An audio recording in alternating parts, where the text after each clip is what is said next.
complicated than this. But it pretty much does the job it was intended for. I think today, though, in these times, now it's a little bit aged and probably leaking maybe a little bit. We've looked at it and tried to repair it, but it's still old. It's got a tube you blow through. You put a mouthpiece on there for yourself. You blow through here, and there's a bladder in there which will fill with air when you do. And this whole mechanism will rise, and when it does, this will go along like so and write on it. So the paper goes up, and as it writes, it goes up and makes a curve on the thing. This is the actual graph that you use. And I know you all can't see it in the back right there, but if you have it right side up here, you can see that over here would be the liters of air that you're exhaling. Notice this goes all the way up to 8. Now, I'd like to see somebody that exhales 8 liters of air, you know, their vital capacity. Maybe no pressure here. Maybe when I was in peak swim shape. And we're talking about vital capacity here. That means that you're exhaling your inspiratory reserve, your tidal volume, and your expiratory reserve all. In other words, simply put, you're inhaling all the air you can and exhaling all you can. And when you do this test, this particular one, you do it as fast as you can. And what this will measure, it measures other things too, but what we'll be measuring is the quantity of air that you can exhale in 1 second. The percentage of the total that you can exhale in 1 second. It should be 75% or above to be normal. Most of you young folks will get 85 or above. And you'll see it goes out very fast. Why would the air go out faster in a healthy person than one that's got emphysema or maybe is older or whatever? Oh, smoke. Smoker? When they smoke. Maybe a smoker would be, you know, I've had smokers though that had pretty good Really? function tests, but it depends on how long and how bad the lungs have become. But the elasticity is one of the main things, how elastic they are. If there's any obstruction to the airflow, that matters too. FEV1 is going to measure whether or not you have chronic obstructive pulmonary disease.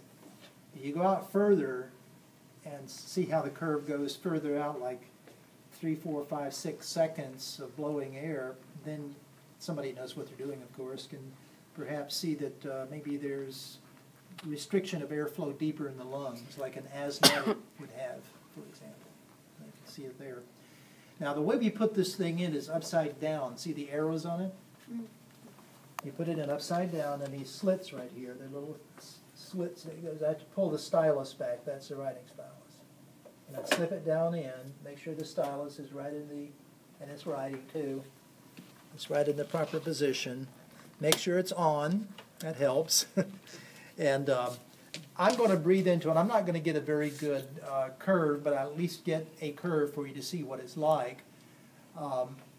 2 reasons I won't get a good curve is that I haven't exercised my muscles and warmed up. You need to warm up a little bit before you do it.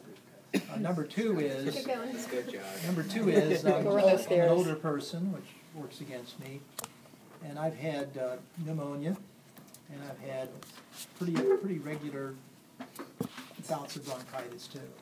And I don't even smoke, so you know it goes. And so I'm not getting the greatest result, and you'll see that when I go through it.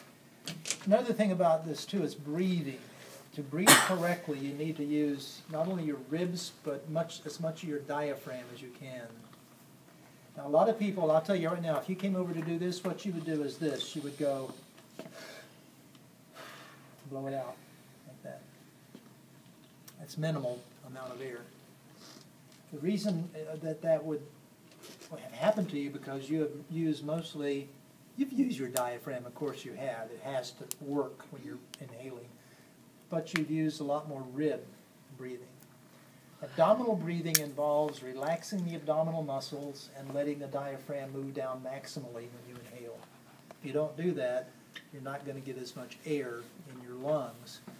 And so a good way to test the difference in that is watch what happens when I just rib breathe. And I got hand on my abdomen, hand on my chest, and see how it goes. Did you see this hand move? No. Now watch when I use the abdomen more. Watch. Can you see this hand move out and then up? Yeah. I got more air that way, you see. Now, I'm going to show you, I'm going to have to hold this probably for 6 to 8 seconds.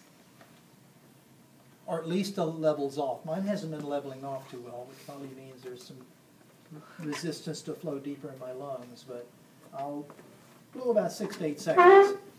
The thing with this tube is it's so big that you have little resistance to the airflow when you blow into it. It feels like you're blowing into a cave or something, you know, it's real disconcerting, but we'll try to hold it for 6 to 8 seconds and see what happens. So here I go.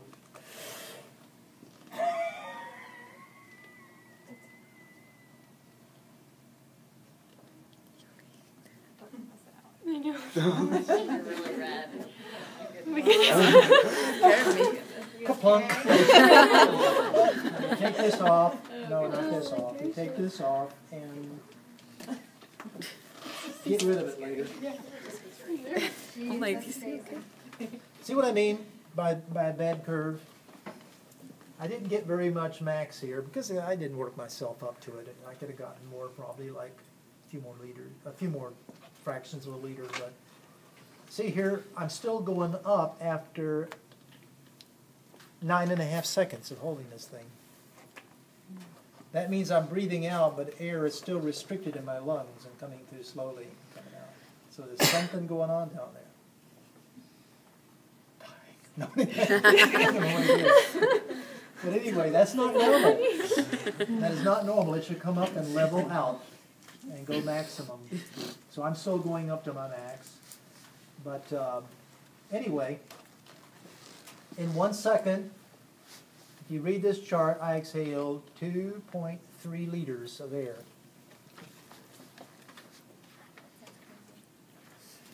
That's in 1 second.